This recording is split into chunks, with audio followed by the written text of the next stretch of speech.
1, 2. Right, ladies and gentlemen, can we move forward? Let's fill up the spaces in front as much as we can.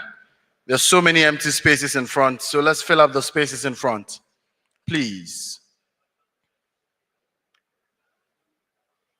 For those of us seated at the back, don't be scared of the front seats. Okay, they're all yours. So let's fill the spaces in front as much as we can.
If we still have any more participants and guests outside ushers, can you help us get them inside the auditorium?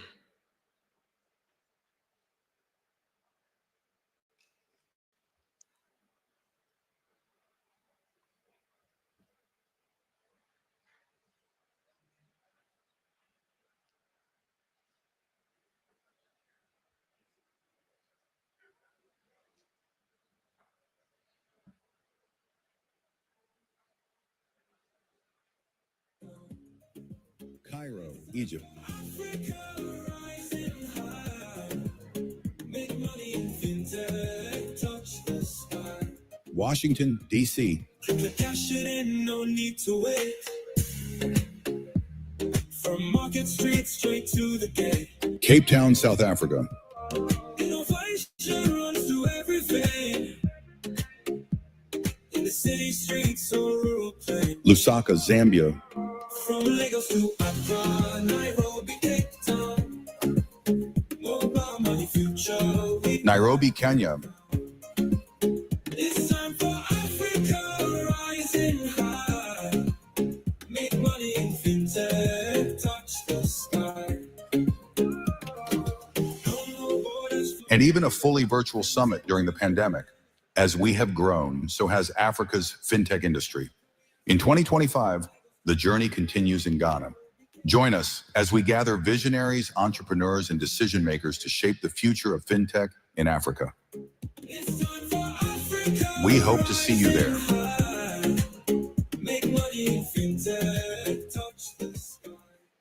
Welcome to the Africa Fintech Summit. The Africa Fintech Summit was founded in 2017 with the mission to strengthen Africa's emerging financial technology industry. We have hosted events in Lagos, Nigeria,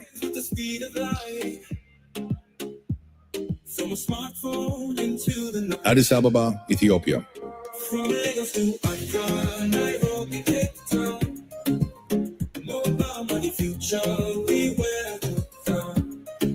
Cairo, Egypt,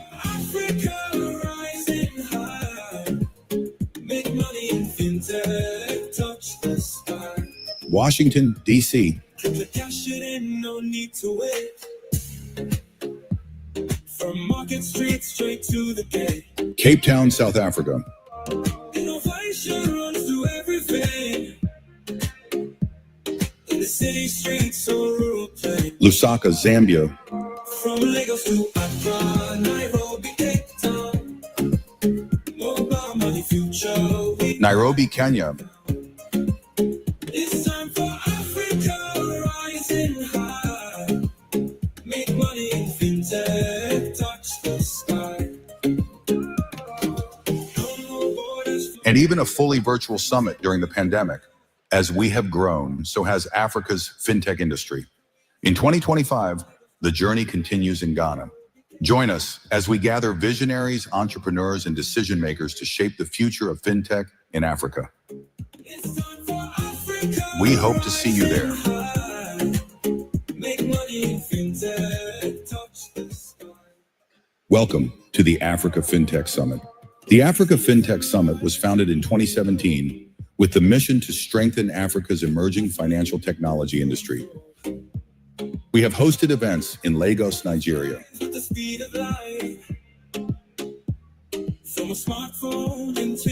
Addis Ababa, Ethiopia, from Lagos to Accra, Nairobi, Cape Town. Mobile money future, we welcome. Cairo, Egypt. Africa rising high. Make money in fintech, touch the sky. Washington, D.C. Cash it in, no need to wait. From Market Street straight to the gate. Cape Town, South Africa. Innovation runs through everything. In the city streets or rural plain. Lusaka, Zambia. From Lagos to Accra, Nairobi, Cape Town. Mobile money future. Nairobi, Kenya. It's time for Africa rising high. Make money in fintech, touch the sky. And even a fully virtual summit during the pandemic. As we have grown, so has Africa's fintech industry. In 2025, the journey continues in Ghana. Join us as we gather visionaries, entrepreneurs, and decision makers to shape the future of fintech in Africa. We hope to see you there.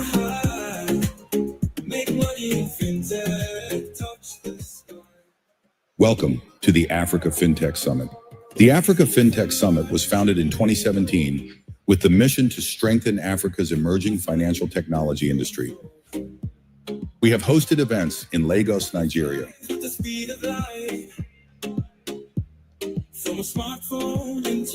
Addis Ababa, Ethiopia, from Lagos to Accra, Nairobi, Cape Town.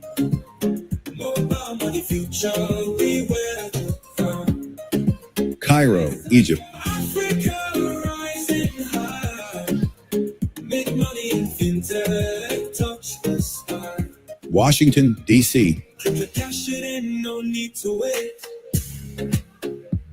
From Market Street straight to the gate. Cape Town, South Africa. Innovation runs through everything. In the city streets or rural plain. Lusaka, Zambia. From Lagos to Accra, Nairobi, Cape Town. Mobile money future. Nairobi, Kenya. It's time for Africa rising high. Make money in fintech, touch the sky. And even a fully virtual summit during the pandemic. As we have grown, so has Africa's fintech industry. In 2025, the journey continues in Ghana. Join us as we gather visionaries, entrepreneurs, and decision makers to shape the future of fintech in Africa. We hope to see you there.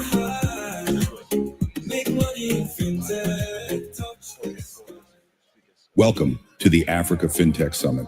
The Africa Fintech Summit was founded in 2017 with the mission to strengthen Africa's emerging financial technology industry. We have hosted events in Lagos, Nigeria,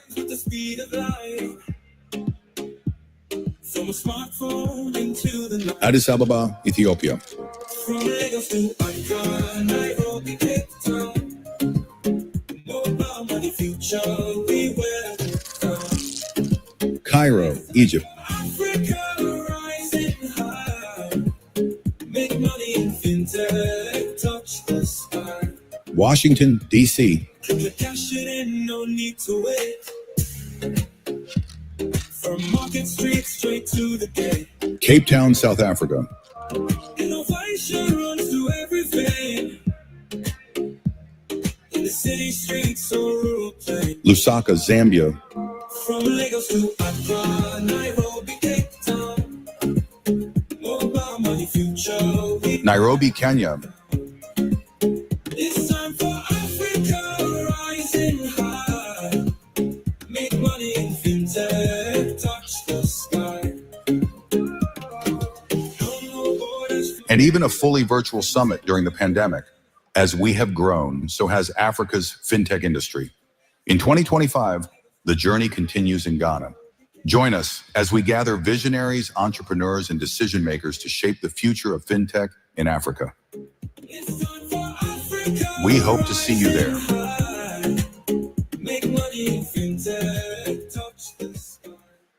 Welcome to the Africa Fintech Summit. The Africa Fintech Summit was founded in 2017 with the mission to strengthen Africa's emerging financial technology industry. We have hosted events in Lagos, Nigeria,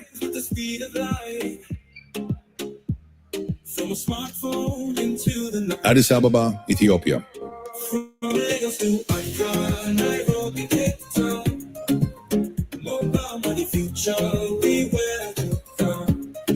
Cairo, Egypt, Africa rising high, make money in fintech, touch the sky. Washington, D.C., Click the cash it in, no need to wait. From Market Street straight to the gate. Cape Town, South Africa, Innovation runs through everything. In the city streets or rural place. Lusaka, Zambia, From Lagos to Accra, Nairobi, Cape Town, mobile money future. Nairobi, Kenya, It's time for Africa rising high. Make money in fintech, touch the sky. No more borders. and even a fully virtual summit during the pandemic. As we have grown, so has Africa's fintech industry. In 2025, the journey continues in Ghana.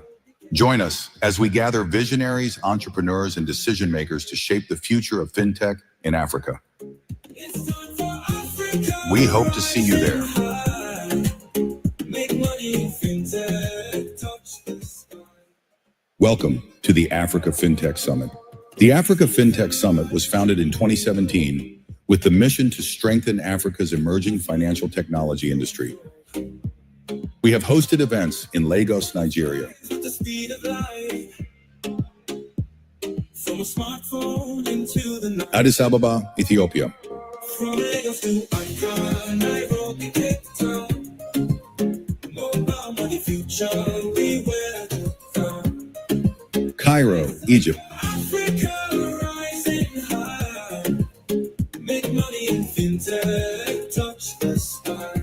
Washington, D.C., Ladies and gentlemen, shall we be upstanding as we welcome the Minister of Communication and Digital Transformation, the Honorable Sam Nate George. Let's welcome him with a round of applause, ladies and gentlemen.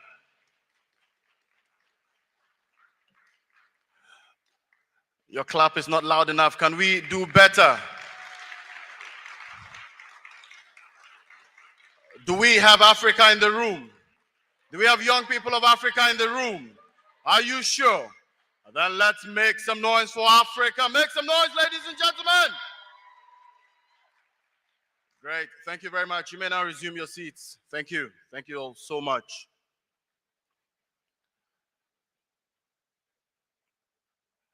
Good morning, everybody. Good morning. Good morning. Are you tired? Or you're hungry? Which one is it? You're hungry. There's a lot of food coming, don't worry. Right? But let me hear you clearly now. Good morning. Awesome. That's great. And welcome to Ghana. For those of us who are not Ghanaian citizens, when you get to Ghana, we welcome you by saying Akwaba. Can I hear Akwaba? Akwaba. Can I also hear Obake? Can I hear Amaraba? Asansa? Sandezua?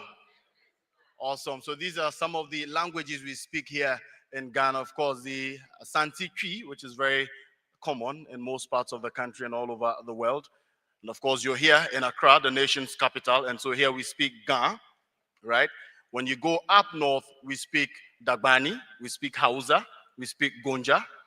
And so there are quite a number of languages that we speak here in Ghana. We're different people, but we are still very much united. And we are glad to welcome you all to the 14th Africa Fintech Summit. And so you're not here by mistake. You're here in Ghana, Accra, the gateway to Africa, because of course, some 68 years ago, we paved the way for the rest of the continent as the first country in sub-Saharan Africa to gain independence. And after that, many more countries all over the continent gained independence, and we're here today. And so we must be happy and we must be glad that some people have paved the way, and that's why we're here today enjoying this particular summit. So give yourselves a round of applause, ladies and gentlemen. We've gathered here today as investors, as innovators, as entrepreneurs, regulators, policymakers to talk about fintech. But when you look at fintech a decade ago, it was just a buzzword. It was just something everybody was talking about. What's fintech? What's fintech? What's fintech? And that. But today, when we talk about fintech, we can talk about the fact that some over 500 million people across the continent are able to sit in the comfort of their homes and engage in all kinds of transactions. You go to Kenya, you can talk about M-Pesa. You come to Ghana, we have MTN Momo. We say just Momo it. Anything you want to buy, just Momo it. You want to pay school fees, just Momo it. You want to receive money from your relatives abroad, you don't have to wait a year, 6 months when somebody is flying down. All the person has to do is go online and send it, and it comes directly to your mobile money account. Fintech has been able to do things that infrastructural development has not been able to do. And I'm sure we'd all agree, right? That there are so many people who were unbanked today have bank accounts in their pockets. It doesn't matter if they've been to school. It doesn't matter if they can read and write. Once they can Momo it, they're just fine. Once they can use M-Pesa, they're just fine. And so we're making a statement that Africa is not waiting for anybody. Technology is here with us. We are leading the charge, we are leading the way, and we are paving that way for the rest of the continent to follow. And so if you're here as part of history. You're not here by mistake. And I hope and pray that you have a good time enjoying the 14th Africa Fintech Summit, and of course, enjoying the beauty and kindness and generosity of the people of Ghana. So give yourselves a round of applause once again, ladies and gentlemen. My name is Ewura Adams Karim. I work with Wezo TV. I'm the host of the Breakfast Cafe on Wezo TV. It airs every Monday to Friday from 7 a.m. to 10 a.m. If you're not in Ghana, it doesn't matter. We stream on Facebook, we stream on YouTube as well, and so you can always catch the Wezo TV Breakfast Cafe. If you're looking for me, that's where to catch me every morning. If I'm not there, then I'm doing stuff like this. I talk for a living. Do I get a round of applause, please? Thank you very much. Ladies and gentlemen, I'm supposed to be doing this with Samke. Samke will join us later this evening, and today we'll be sharing the stage. Even though she's not here, can we give her a round of applause? And at this juncture, I'd like to invite the co-founder of the Africa Fintech Summit, and he's also the managing director of IBEX Frontiers, Zacharias Msalu. Round of applause for Zach, ladies and gentlemen.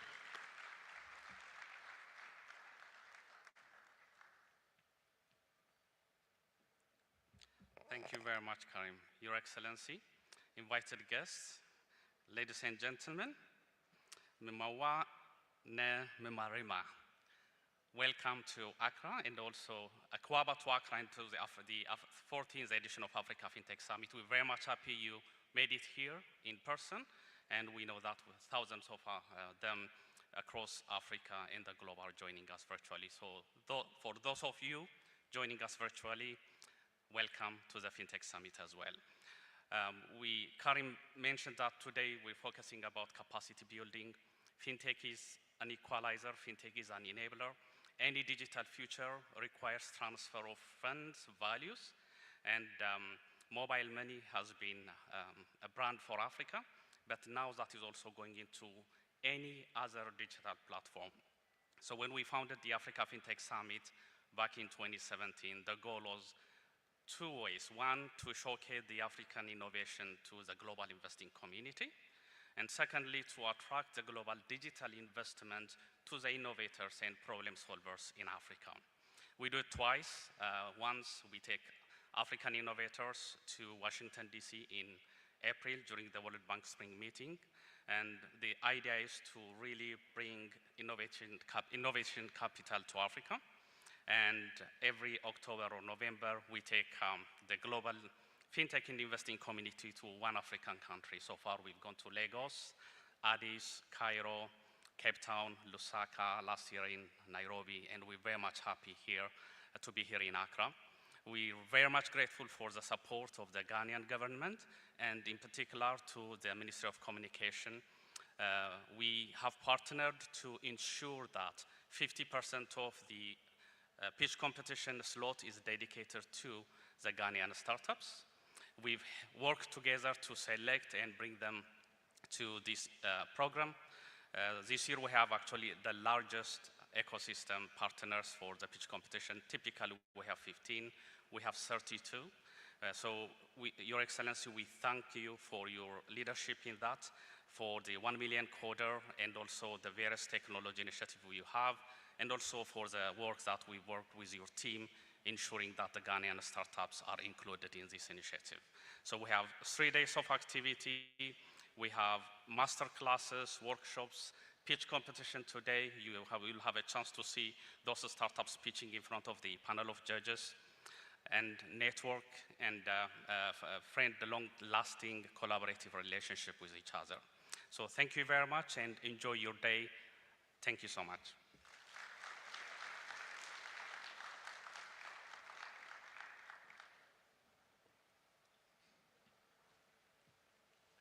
All right, thank you very much, Zachariah. A round of applause for Zach, ladies and gentlemen. He's the co-founder of the Africa Fintech Summit and also the managing director of IBEX Frontiers. So everything that you're seeing here today, he's played an instrumental role in ensuring that it happens. Let's give him a round of applause once again. So of course, this particular summit is supposed to run from today up until Friday, the 10th of October 2025. Today's focus is on capacity building. We want to ensure that young people who find themselves within the fintech space have the requisite tools and skill sets to, of course, be able to get to the acme of success as far as fintech is concerned. And so we are focusing today on capacity building. There will be a lot of master classes, a lot of workshops, and not forgetting also that there's going to be a pitch competition here in the main auditorium, which Zachariah has already talked about. Then tomorrow we'll have another session that would have His Excellency, the President of the Republic of Ghana, John Dramani Mahama, who is leading the Reset agenda.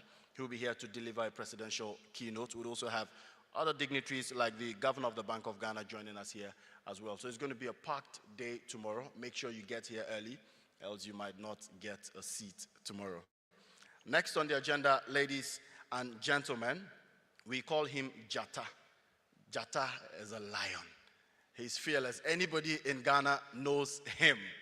And of course, there's no doubt that His Excellency John Dramani Mahama believes in his competence, and that's why he appointed him the Minister for Communication, Innovation and Digital Technology. He's also a Member of Parliament for Ningo Pram constituency. Ladies and gentlemen, with a round of applause, let's welcome Honorable Samuel Nate George.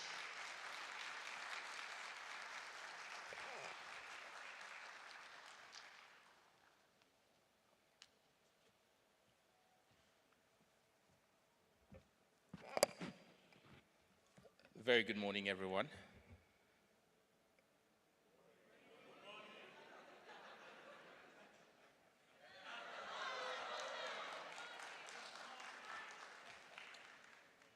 A very good morning, everyone. Better. First time I said good morning, I thought I was at the cemetery. Now I know I'm in a room of innovators and techpreneurs.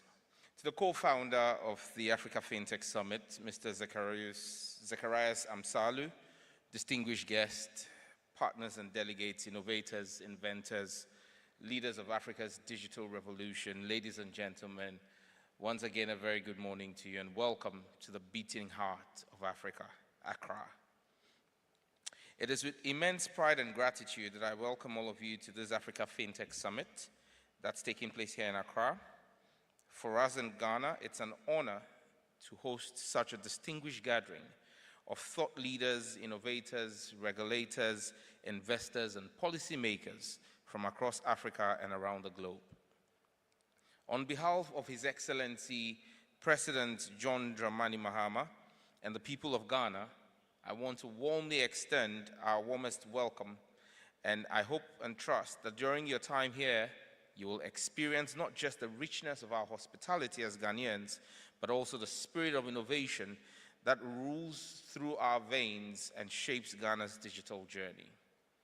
Let me express my sincere gratitude to the co-founder of the African Fintech Summit, Mr. Zacharias Amsalu, and his entire team for convening this critical platform to share thoughts on a foundational block of our economies, the financial sector, and the technological revolution that impacts lives and ensures inclusivity. Distinguished guests, ladies and gentlemen, we meet at a moment when the financial world is being redefined at a breathtaking pace. The rise of AI, artificial intelligence, blockchain technologies, open banking systems, and digital payments is not simply changing the way we think about money. It's actually changing the way people live, work, and connect. Globally, fintech has moved from being a niche sector to becoming a pillar of economic growth, with projections showing that the industry will surpass the $400 billion in market value mark within just a few years.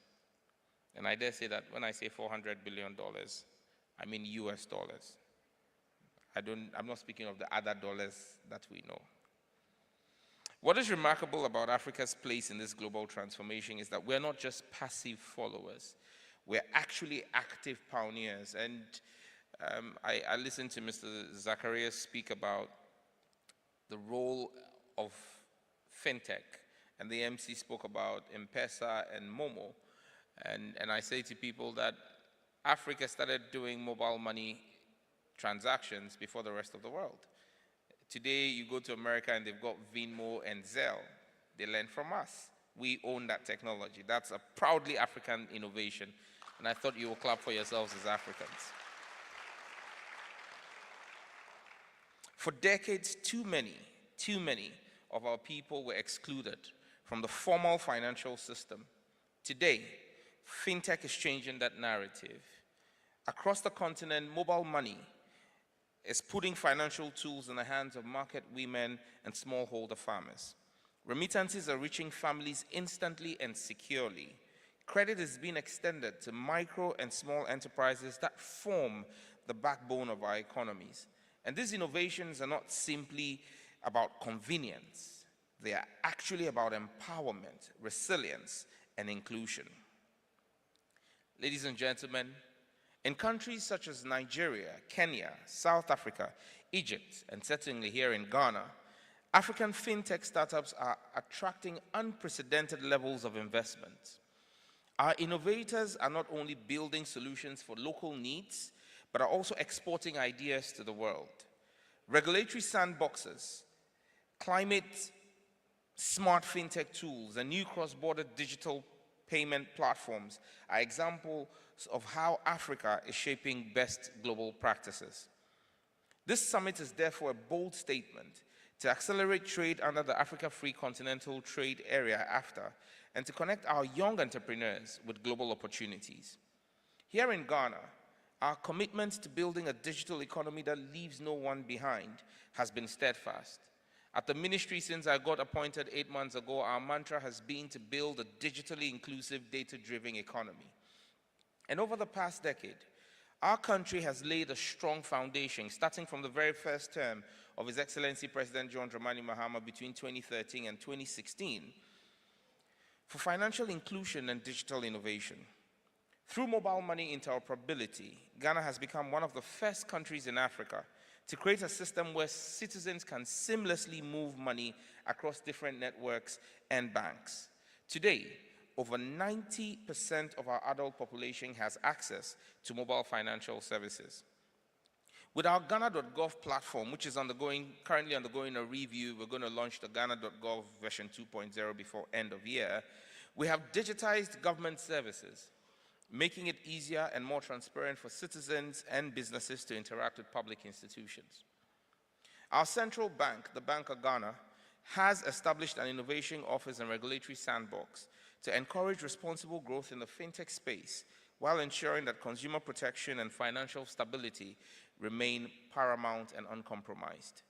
Our broader digital transformation agenda under the ministry that I lead continues to prioritize investments in e-payments, cybersecurity, digital identification, and support for startups. In light of this, my ministry is currently doing the final stages of its stakeholder engagement on the Ghana Innovation and Startup Bill, which is going to build a legislative framework for innovation and startups in Ghana across all sectors.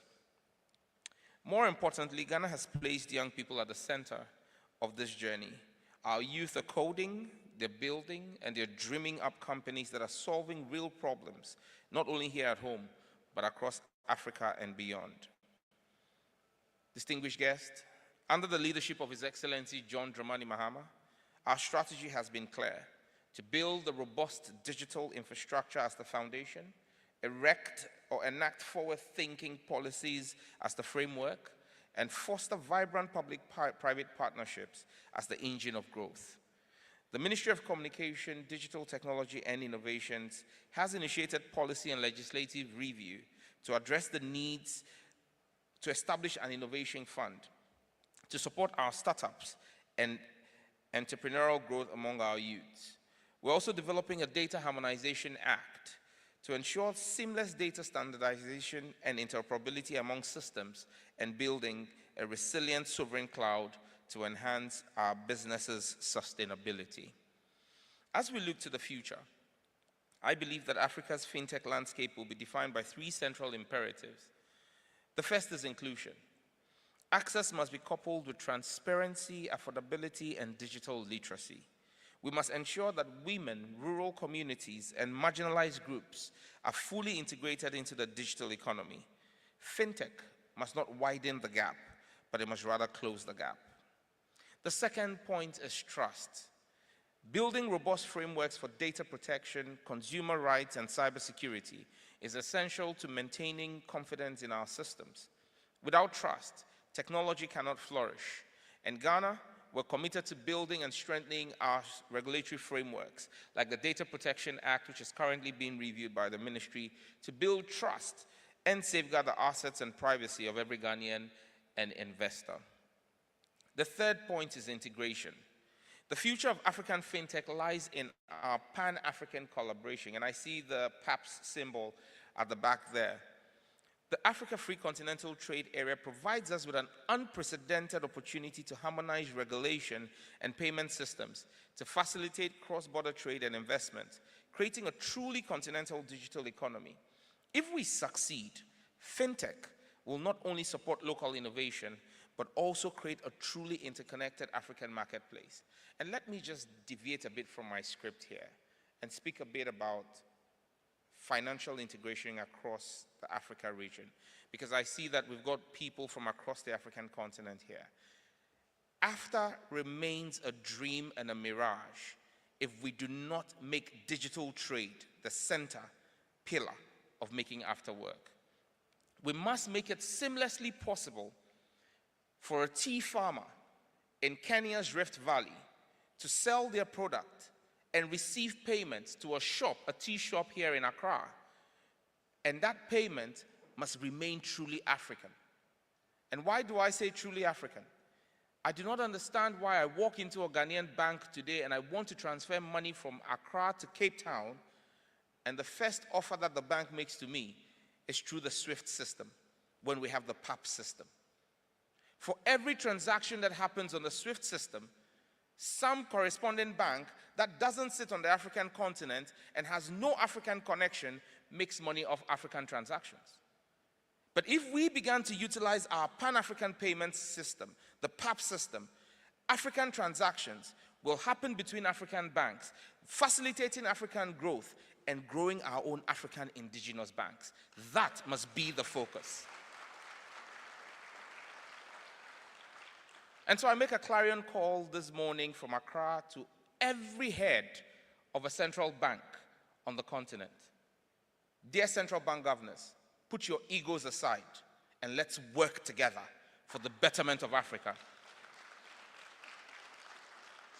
Let us have direct exchanges between the 54 African currencies. Let's have direct exchanges between the Ghanaian cedi and the Nigerian naira, between the Kenyan shilling and the South African rand. I should not have to change my cedi into US dollars to pay someone in Sierra Leone. And that person will have to then change the dollar into the Sierra Leonean currency. Makes absolutely no sense. Let's put ego aside. Let's make PAPs work. And that's the only time AFTA can really reach the African dream of connecting all of us. Now, I've said my piece. I'll go back to the speech. The role of government, therefore, is not to stifle innovation with overregulation, but to be an active enabler and a responsible custodian. We're here to create the sandbox for your ideas to flourish while ensuring stability and consumer protection. In conclusion, the Africa Fintech Summit is more than an event. It's a movement that celebrates the ingenuity of Africa's people. It challenges us to look beyond traditional boundaries and to reimagine what finance can achieve for our continent. As the world looks for fresh ideas about the future of finance, let it look to Africa. As Africa seeks a model of inclusive digital innovation, you are welcome to look at Ghana. I am confident that with the conversations and collaboration that will take place over the coming days, those will contribute to shaping a future in which fintech delivers not just profit for a few, but prosperity for all. On behalf of the government of His Excellency President Mahama and the people of Ghana, I wish you fruitful deliberations, and I invite you to join hands with us as we build a digital economy that serves every African. Welcome once again. Together, let us shape the future of finance in Africa. Mochumka in my local dialect, Mindanyashi in the dialect of the people of Accra, Oyewaladon also in ours, and then Midasi in Chi, Akpenami in Ewe, and Mungode in Hausa. Thank you very much.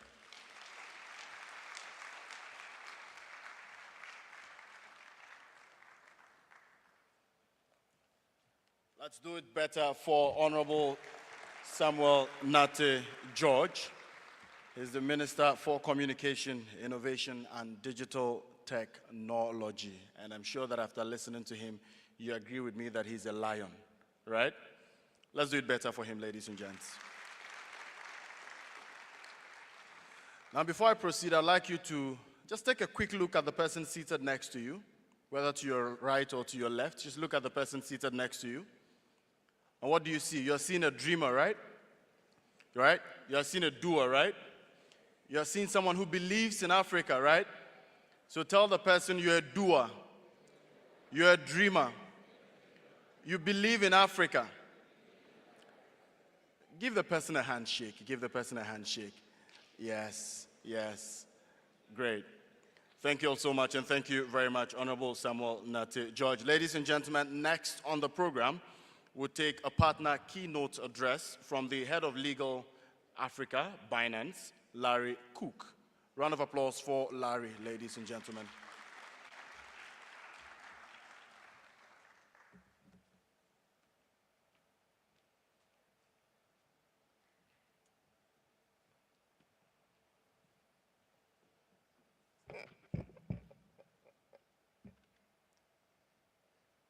Good morning, ladies and gentlemen.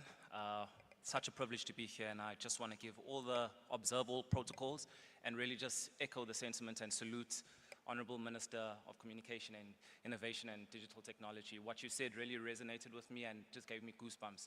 In all the conferences that I've attended, I haven't heard somebody speak so boldly, so clearly, and so passionately about the transformation of Africa. So salute to you. So I'm not sure if my slides are going to put up, but if not, I'm happy to go ahead. I know I've got a 10-minute tight window, so I'll probably just kick into it. Is it there? Oh, here we go. Thank you.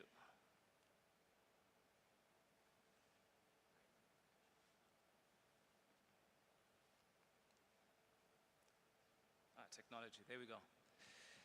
So what a privilege to be here. My name's Larry Cook. I'm from South Africa, looking after the African region from a legal perspective, amongst many other hats in Binance. And today I'm just going to give a short synopsis of where we fit into this picture and how Binance can help really foster the transformation dream that Africa has been dreaming for a long time. And I think it's about time that we start implementing it at a more rapid pace.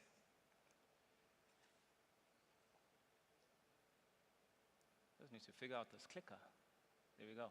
So we'll be very short, 5 points. Who is Binance? I'll discuss, I'll cover why cryptocurrencies are important, where does Africa fit into the picture, and again, what Africa stands to benefit from embracing this infant industry, and then lastly, how can Binance help? Short synopsis of who Binance is. It's always good to understand the makeup and the DNA of any enterprise, especially one that hasn't necessarily been born in Africa. And I found that this would probably tell a more fitting tale in terms of where we find ourselves. Our vision has always been around the freedom of money globally. Our mission has always been simple regarding building the type of infrastructure that would support these type of services. And our core focus has always been user-orientated. We understand the importance of what drives users, and that is something that we stand behind and one of our core ethos in terms of what builds us and moves us. And most importantly, our values in terms of what each Binancean, each individual that's employed by Binance is held according to what standard in terms of making sure this reality of crypto adoption takes place throughout the world. Why crypto? I always start with this story by saying we need to take a good consideration of where we find ourselves right now. We're in the fourth industrial revolution. Previously, that was built from the third industrial revolution, where it was more about the digital era and how that renaissance needed more speed and efficiency, and this is where we find ourselves in. And we are on the cusp of the fifth industrial revolution, which is called, or at least labeled, the imagination age.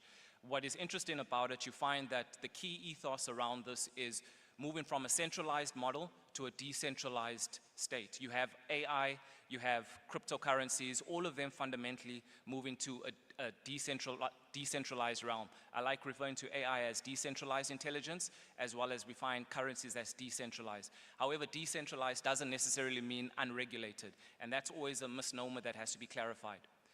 Where we find ourselves, if you look down and just peel down the layers, you have this fourth industrial revolution, you have digital ledger technologies, which is one of the fundamental blocks of what the infrastructure looks like. And from there, you start seeing utilization of that technology in the form of blockchain, which is data that's collected into blocks and linked to each other in such a way that it makes it almost impossible for someone to hack or someone to alter the ledger.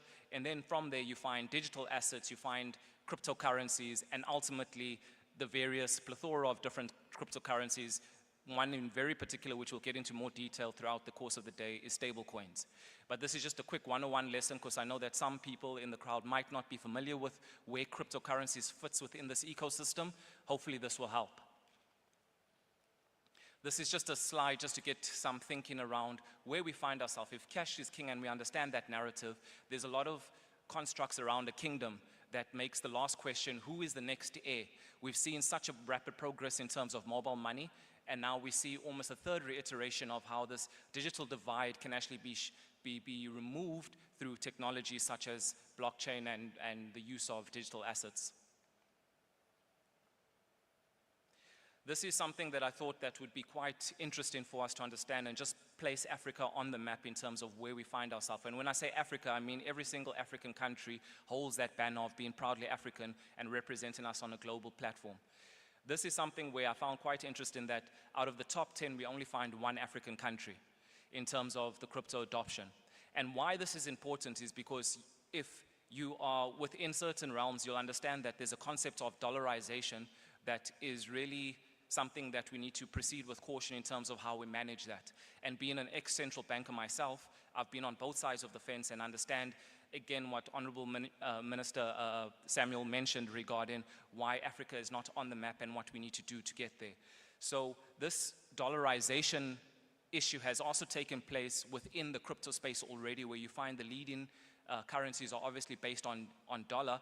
And as an African continent and every single African country, if we don't find ourselves on the map of this global ledger, again, you'll find the same repeat of foreign currencies taking dominance within local lands. Zooming it down to our continent ourselves, it's always good to have healthy competition. And this also just gives a good metrics in terms of what the country landscapes look like in terms of the top 10. You'll see also the key drivers. One which you'll see right across is, one that isn't present that's right across is also education.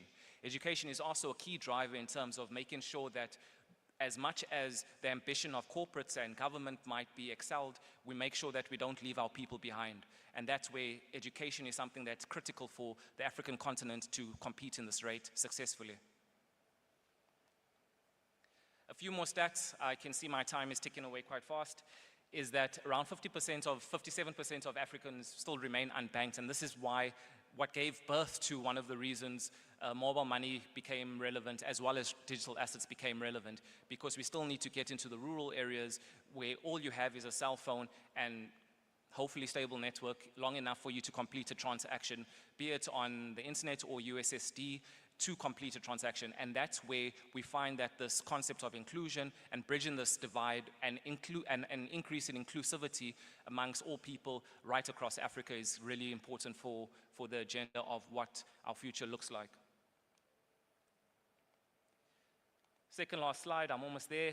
This was the fastest 10 minutes I can record. We're almost there. So just in terms of key drivers, and why I've put the slide in terms of key drivers for where we find ourselves is because in each of these drivers there's opportunity. Opportunity for each and every individual that is interested in the tech space, from builders, from engineers, to corporates, to existing enterprises that want to obviously find additional revenue channels, whatever the case might be.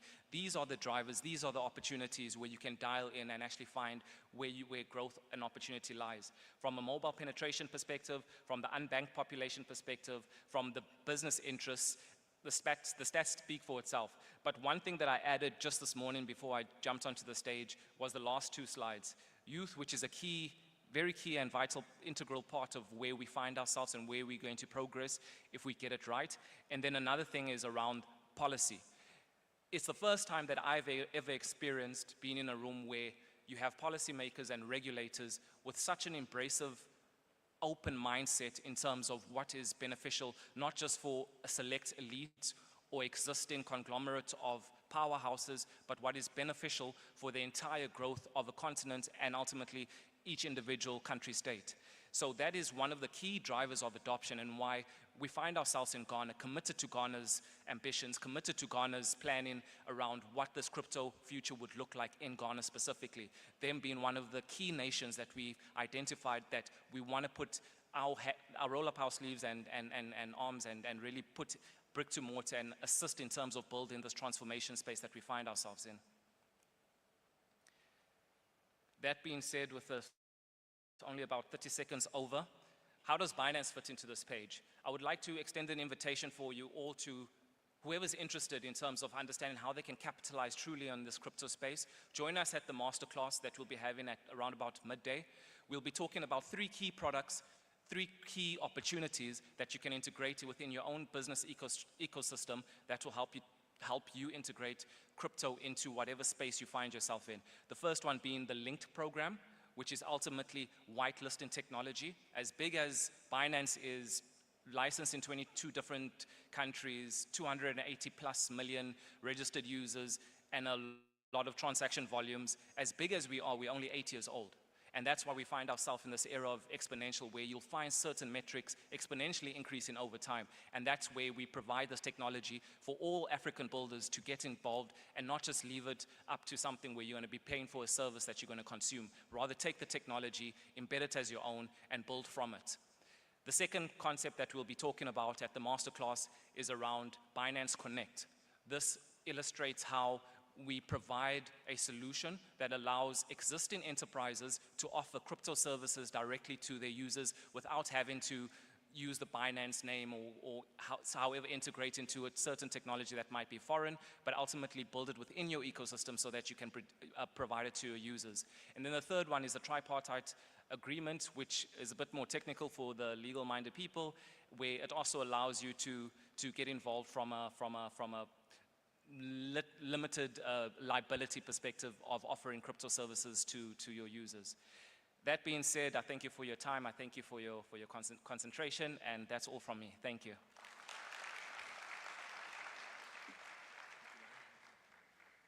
All right, thank you very much. Larry Cook is the head of legal for Binance Africa. Let's give him a round of applause once again, ladies and gents. Of course, I'd like to quickly acknowledge some of the sponsors for this year's Africa Fintech Summit. And when I mention the name of the sponsor, please you give them a loud round of applause because they have made it possible for all of us to be here today. And I'll start with Visa.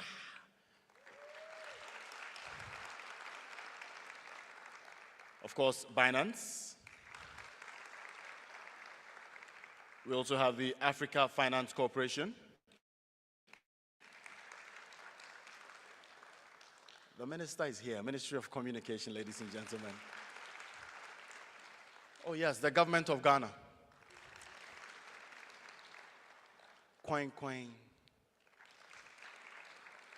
We have Waka Now. If you've not heard your name, don't worry. I've not forgotten about you. I'll come back and I'll mention your name again. But ladies and gentlemen, we also have free internet, kind courtesy KNet. Round of applause for KNet, ladies and gents. When I come back, I will show you how to connect to the free internet. We're about to have a fireside chat. Do we have the seats ready for the fireside chat? Are we going to get the seats on stage? Let me quickly introduce that, and then hopefully the technical team would get that done.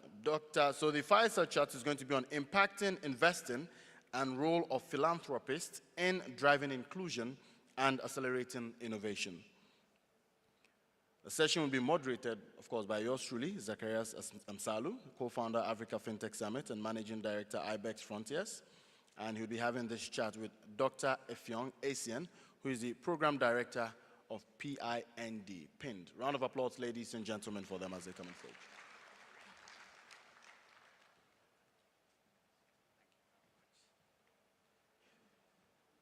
So, until the seating is sorted out, I will give you what will be a highlight of what we'll be discussing in this fireside chat.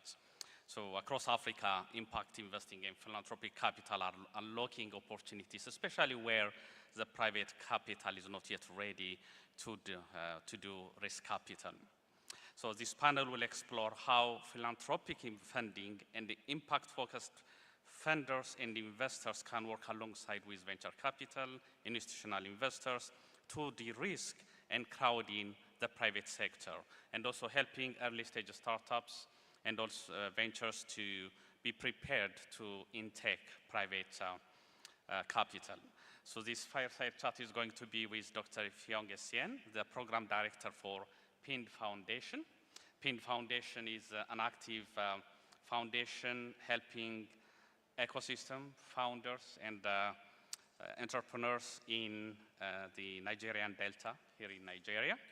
And actually, they have brought 8 of their early stage startups and founders to be part of this ecosystem and FinTech Summit. Thank you very much, Dr. Effiong. Can we proceed or shall we wait some seating? Okay, maybe we can share this chair then. Why not? Okay.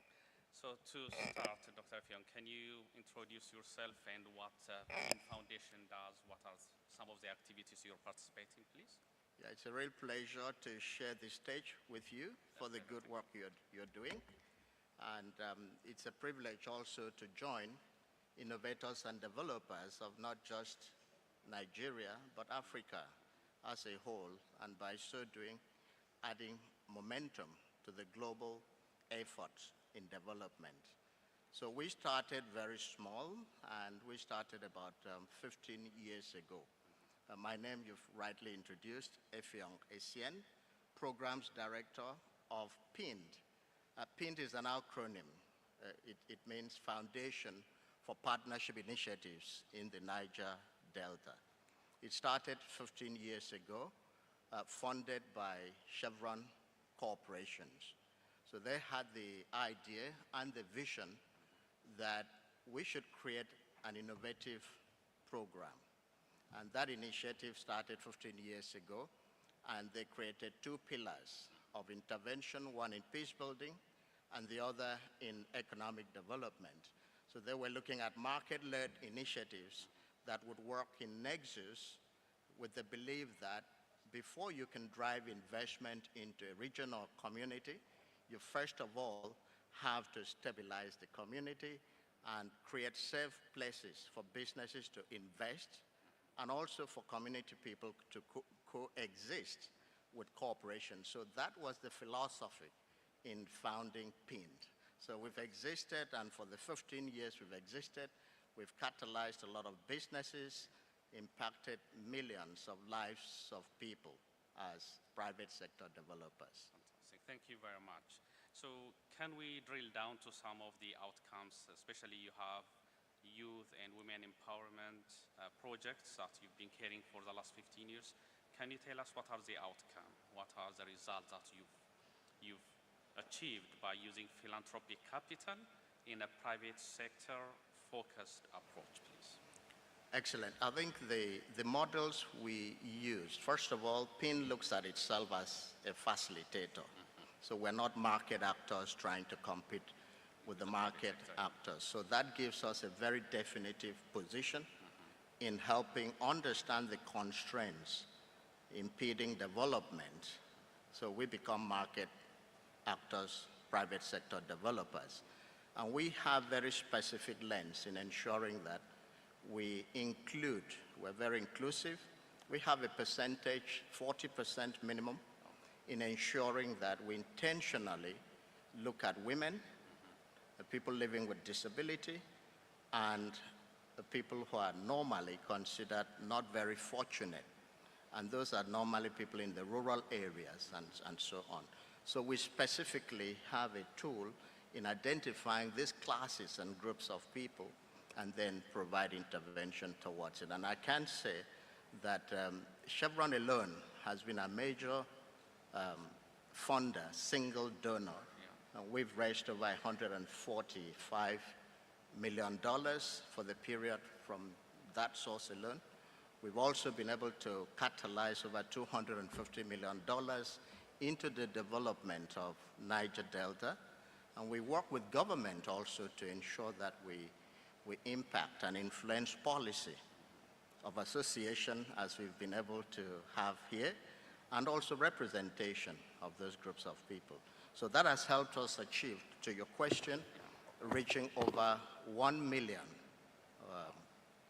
actors and beneficiaries who are effectively engaged into our programs, and majority of those are businesses, SMEs. Fantastic. Thank you very much. And this week you've brought 8 entrepreneurs to participate in this ecosystem. You've spent money to cover their travel costs and come here. Actually, one of them is participating in the pitch competition. Absolutely. So what is your intention when you are bringing your founders in the Nigerian Delta, connect them to the international ecosystem like the FinTech Summit here?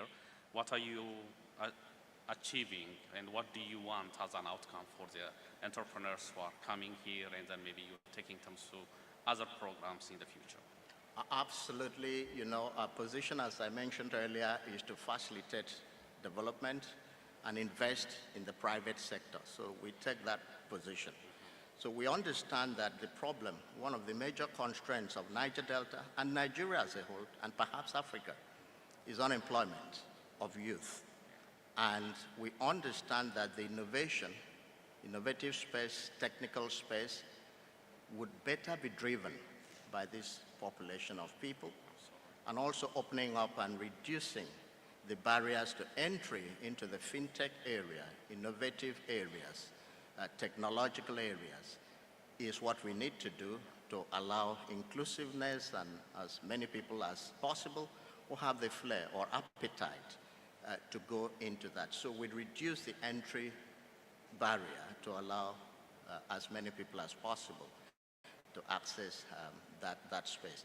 Our intention, to your question, is generally to create that ecosystem of fintech leaders, digital leaders, creating entrepreneurs of young people who can drive employment, and economic growth of our community. So it lies within that space for us to facilitate. Fantastic. So my final question is that 5 years from now on, the 8 entrepreneurs you brought up here and also other entrepreneurs that you're supporting, what do you expect of them, or what do you think they will be achieving in 5 years? And your message to maybe philanthropic capital allocators, by working foundations like yourself, how can they impact actually the next solution makers, problem solvers, so that they will be ready to take private capital by de-risking their growth? Yes, absolutely. These few minutes won't allow us to go into the details, but I can tell you what we do and what we observe is we buy the risk. We allow these young minds to experiment with the ideas in their head, and we provide the resources for them to do that comfortably.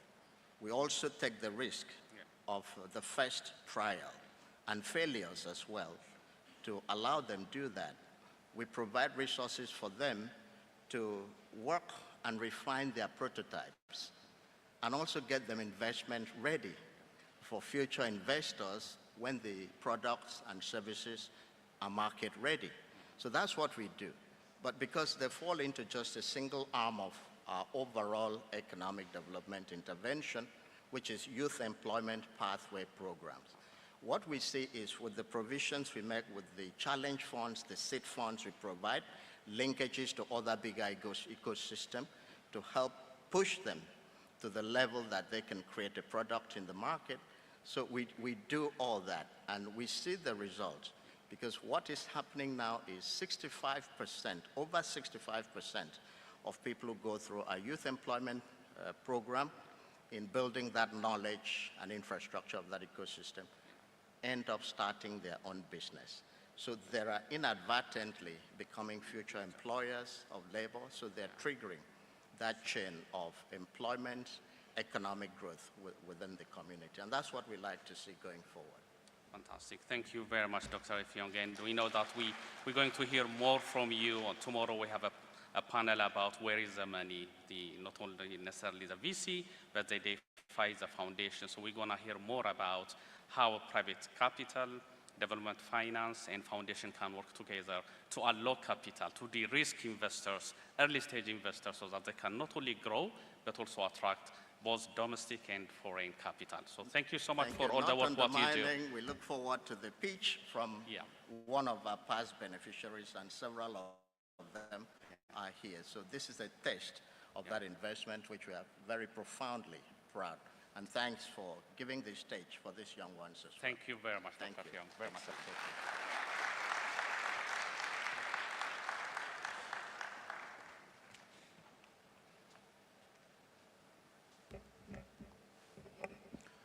Thank you very much, Zakaria Amsalu and Dr. Effiong Aisian. Ladies and gentlemen, I promised you I was going to show you how to connect to the free Wi-Fi.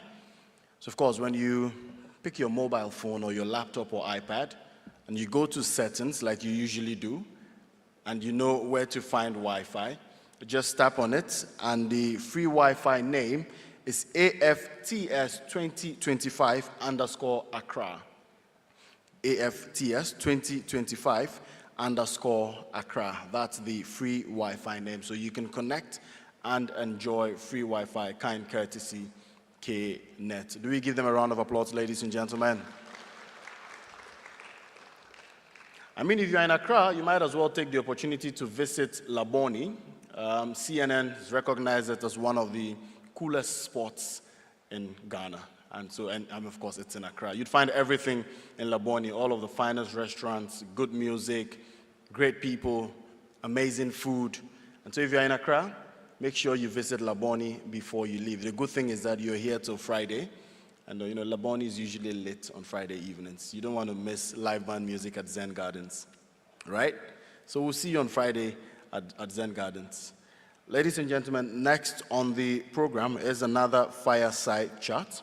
And of course, after that, we'll open the master classes. I'm sure you all do know the classes that you've registered for, and you'd be directed to the appropriate rooms where those classes will be taking place. And so from here, once we open the master classes, you'd have an opportunity to go to those rooms and engage, while we also have the pitch competition happening here in the main auditorium.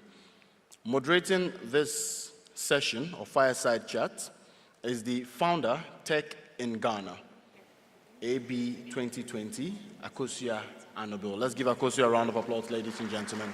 She's moderating the fireside chat. Oh, please keep clapping for Akosua. Yes. I thought I was tall until I met Akosua this morning. Yes. Ladies and gentlemen, we also have joining Akosua on the, oh, sorry about that. Joining Akosua, Emmanuel Lubanzadio. I hope I got the name right. Yes, let's give Emmanuel a round of applause, ladies and gentlemen. He's the Senior Director and Head of Africa OpenAI. A lot of you use ChatGPT, right? Yes. Oh, please keep clapping for Emmanuel. Yes. And then I thought I was tall until I met Emmanuel this morning. Of course, the lion gets to join the fireside chat as well. Ladies and gentlemen, Honorable Samuel Nate George, Minister for Communication, Innovation, and Digital Technology. Oh, please keep clapping for Jata. We appreciate him a lot, especially for those of us who use DSTV. Yeah, so please, let's keep clapping for him. Great. Thank you very much. Akosua, take it away. Thank you so much. Thank you. What an absolute privilege to be here, and also to be speaking about artificial intelligence, because whether we like it or not, AI is reshaping the way we live, it's reshaping the way we work, it's reshaping the way we learn. But what does this mean for Ghana, and where does the country sit in the global AI landscape? On top of that, how fast, how strategically are we adopting AI on the continent? Where is Ghana with its national AI strategy? And how do big industry players like OpenAI play a role in all of this? So this is what I'm going to try and hopefully unpack with these two gentlemen. It's such a privilege to have you here. We don't have long, so I'll get into it as quick as I can. And I want to start with you, Honourable Minister, because, you know, firstly, I want to echo the energy of what you said about PAPS. 100% high five on that one. But in the context of AI, what does acceleration look like to you, and where are we with the national AI strategy? All right, thank you very much. The question of AI is a very interesting one, and I always make the example of mobile phones, and said that there were mobile phones in the West about 2 decades before they found their way into Africa. Ghana was one of the first to liberalize and have mobile phones in 1993, but many other countries, it was in the latter part of the 90s that they got mobile phones. However, what we've done with financial inclusion using mobile phones has shown that we can leapfrog innovation once we're giving a platform. And I think that the next place Africa is going to leapfrog is with artificial intelligence. So you've got OpenAI and all the great things they've done, but the beauty of their systems is that these AI systems are only as good as the data sets that are used to train them. And I was saying to someone from the US State Department that today the US State Department uses AI for border control and homeland security. The models are 99.9% accurate when they're dealing with white males. But when they're dealing with African males, not Black American, African males, they're only 49.8% accurate because they don't have enough African male data sets to train the models. And that's the beauty of where we sit as an African continent. By 2030, 1 in every 4 human beings is going to be an African young person. And so that is real data, that's real power. Being able to harness that data is critical to what we do. And so here in Ghana, when I became minister, I took the AI strategy that had just been launched about 2 months prior. It was quite rushed because of the elections. We decided to shred it and redo it. And this time we decided that the ministry wasn't going to lead it. We're going to have academia lead the process, academia and innovators. And so we had the head of the Responsible AI Lab in the Kwame Nkrumah University of Science and Technology, Professor Jerry Ponyo, lead the development of our new national AI strategy. And then the co-lead is an innovator who was introduced to me by Bill Gates in Washington. His Ghanaian Darlington Akogo is doing minor AI. I'm sure you know him, Moremi AI and all. And so our national AI strategy, which is, I'll say 98% completed, we've just finished our last stakeholder engagement, is driven by industry and academia. And so government is only going to give impetus to it because then it speaks to the need of what we do. But the beauty of what we're doing with our AI strategy is that we're doing complementary work alongside. So we have what we call the data exchange hub, which the ministry is trying to work on, backed by a legislation called the Data Harmonization Act.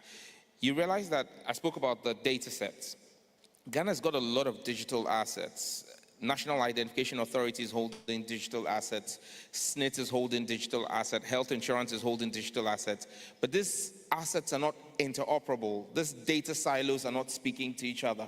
There's literally silos, you know, and so what we're trying to do now is to, by law, ask that all of this be integrated. We have to clean it up because, again, if you invite OpenAI and all the other AI companies to come into Ghana, what they need is AI-readable data. The data has to be processed, it has to be cleaned up, and it has to be properly labeled. And so that's what we're doing here in Ghana, and we ask the rest of Africa to also come along to clean up their data and harmonize that data in a way that eventually big tech will have to come to Africa because the data sets are sitting with us. Are going to be here. And just on the back of that, which sectors would you say are the ones that are going to lead Ghana when it comes to AI? Have you identified any use cases to say this is a great opportunity for us to use AI and propel ourselves forward? So AI does everything, I mean, from archaeology to zoology, but as minister, the policy direction is simply in three key areas. Agriculture, because I believe that using artificial intelligence, Ghana can achieve food security. So we need to be able to do precision farming and give our farmers tools that will allow them use existing technology that will improve their output, be able to do better weather forecasting and all. And so again on that, we're working with academia to build our own LLMs in farming languages. Because again, there are tools that exist that I could put in a device and give to a farmer, but that tool is in English, and that farmer doesn't speak English, and so he cannot use that tool. And so we started by doing text-enabled integrations. But then again, we realized that many of our farmers may speak the local language, but cannot read and write the local language. And so now we're doing voice-activated LLMs so that those can become the interfaces for our local farmers to be able to use these tools for food security. The second area is in health. How do we ensure that we're able to drive medical care to the most underserved and unserved areas in our country today, using the power of 5G technology? How do we ensure that the enhanced community information centers that are littered across the country that the Ministry of Communication runs can become telemedicine sites, so that a community where there is a midwife or a nurse, but there is no doctor, through the power of telemedicine, they can actually have a doctor sitting in Kolibu or in Konfanoche offer medical services to our remotest areas. So telemedicine. The third is education. How do we bridge the gap between the privileged urban dwellers and our less privileged, underserved rural areas? How are we able, and COVID showed us that if we did not bridge this gap, we're going to have a country of two different demographics, the haves and the have-nots. Because when kids could not go to school, you then had a lot of kids in Accra and Kumasi go onto virtual learning platforms and still carry on with the academic year. Kids sitting in rural areas lost a whole academic year. We cannot, AI must not drive the gap. It must bridge the gap. And so for us, agric, healthcare, and education are three areas. Fantastic. And if I get time, I'll circle back on education. But Emmanuel, let me come to you because you're the head of Africa for arguably the biggest AI tool on the planet. Let's check that. How many people in here know ChatGPT? By show of hands. Keep your hand up if you are using ChatGPT. right? So we can see, we Quite could a probably lot. do that with any room in the world, and that's probably what's happening. So you're head of AI. So tell us, what is OpenAI's strategy for Africa? Tell us a bit about your role and what are the plans? You know, how important is the continent to a brand like OpenAI? Yeah, so I joined OpenAI about 6 months ago, right? This is a new role that was created, and I feel honored to manage a continent that is dear to my heart. I'm of African descent myself. My parents are from the Congo. I've lived in Ghana for many years, so it's good to be back here. But when it comes to OpenAI, the mission of OpenAI is that AI benefits everyone in the world. But it would not benefit everyone if Africa is not included, Africa being a big part of the AI conversation. I attended the Global AI Summit on Africa this year in Rwanda, and seeing the enthusiasm being expressed by innovators, technologists, and governments who are understanding the sense of urgency that we're in, that this AI thing is real. We need to capture AI, right? So as part of my engagement, when I started, I traveled across different countries. I was in Kenya, I'm in Ghana now, and other countries to witness how AI is being leveraged and used already, right?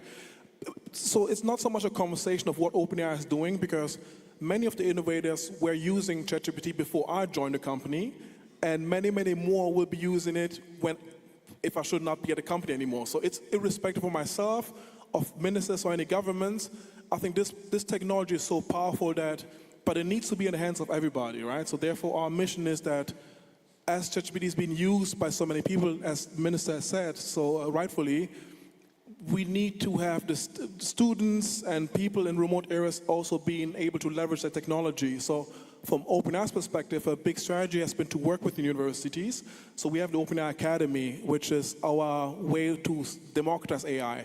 It's accessible online, everybody can use it, and you have different sections on how you can be trained on the use of ChatGPT. It's for educators, it's for governments, it's for technologists, it's for startups. So my mission is really to tell these stories, for one, that I've seen on the continent, and also what we already have at our disposal that can be leveraged irrespective of whether I'm here or not, right? Because this technology is bigger than myself or my role. So the key message that I'm here with, obviously having conversations right now with all of you, also with the minister, I do believe that AI will benefit the continent, and we will, similar to the fintech space, we will be seeing use cases coming out of Africa that will show the world what AI can be actually used for. So therefore, I think my big part of my big role here is really to identify those use cases and also to tell the story of our company and the product itself. Fantastic. Before I come back to the minister, I mean, Emmanuel, before, being in this role, a lot of us in the ecosystem know you. You used to be at Twitter as well, and you're a well-respected voice in the tech industry in Africa. So I'd love to sort of just get your opinion on the barriers and opportunities that you see, just you see personally within the sort of the AI space in Ghana or on the continent generally. I think it's oftentimes a challenge to speak about barriers, right? Because look, barriers are not an African thing, right? I think oftentimes in the AI conversation, there's this perception of Africa has different barriers than in other continents. I've lived in other continents. There are also remote areas in the US or in Europe. It's not an African thing, but I think one thing that is really key, that I would even say is universally true, is how are we preparing the next generation to leverage this technology, right? Are we speaking to ministers of education? I was in New York last week at UNGA meeting with ministers of education who were curious about how they can be using ChatGPT in the education space. So I think, as opposed to speaking about the barriers, I think it's more so important to speak about how are we preparing the next generation to leverage this technology that is so powerful. Thank you for that. And Minister, I want to come back to you and just focus a little bit on the public sector, because if I'm correct, you ran a boot camp, I think the first of its kind in Africa, for all the government ministers to learn about AI. What does AI look like within the public sector? How are you leapfrogging it, within that space? And what can you tell us a bit about what happened at that boot camp? So basically, I just have to say a very big thank you to His Excellency President Mahama for allowing me to take his cabinet out for a 3-day retreat on artificial intelligence. But basically what that did for us was it allowed for us to have use cases that have been developed in every one of our government agencies or government ministries. We didn't just do this at the ministerial level, but we also created a technical cadre. So we have AI focal persons who are technical people in the bureaucracy of the civil service embedded in every ministry. We've identified what the use cases are. We recognize the fact that not all ministries are at the same level of maturity, but we're going to proceed along that level. And what we've done now is the president has said that those AI use cases are going to form the KPIs, part of the KPIs for ministers in 2026. So we're looking at how we will digitize government systems. How are you going to make customer-centric or citizen-centric applications available and easily accessible for people? How do you improve the response time of ministries, for example, using artificial intelligence? And so those are the things we're doing. Government cannot seek to drive AI for the private sector when itself is not ready for AI adoption. And so that's what we're trying to do. We all heard the bell ringing, so we're going to wrap up. But it's very rare you have policy and innovation on one stage. So I'm going to give you two options. Either OpenAI, you can tell us what you would love to get from working with government or engaging with government. Perhaps you can do the same in terms of OpenAI. Or you can give us one bold recommendation of what you think Ghana can do to ensure that we are a market leader in AI by 2030. So take your pick and let's close up. Yeah, so I would say, for one, congratulations, Minister, on your being forward-thinking about the future of AI and technology in general. I think what you've just said about you working with the ministry, I would love to see the data and to kind of drive it back to my colleagues in the US. But I like that approach where innovation is part of the policy process. And I think Ghana is a good example because of the regulatory sandbox in the fintech context, right? I think these kind of collaborations are needed for both the private sector and the government to benefit from this powerful technology. So these kind of collaborations is what I would foresee for the future. Lovely. And Honorable, last word? Just one thing I'm going to say. OpenAI, I'm inviting you to join big tech companies like Google and Huawei and MTN and Telecel, who have come on board as supporters of my 1 Million Coders initiative, which is a flagship program of His Excellency John Dramani Mahama to train 1 million Ghanaians in forward-thinking skills. And so OpenAI, it won't be bad for you to sign up a partnership arrangement with us to fund the training of 100,000 young Ghanaians. And not just OpenAI, I see AWS and all the big tech companies here. You're here in Ghana, so that I don't stop you at the airport, call your headquarters and agree that you're going to support, each of you will support 100,000 young Ghanaians in getting the skills, and we'll say very big thank you to you. Fantastic, fantastic.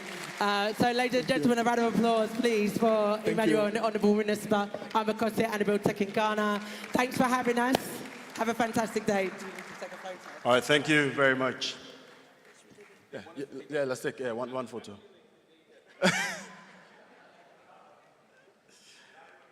Oh my.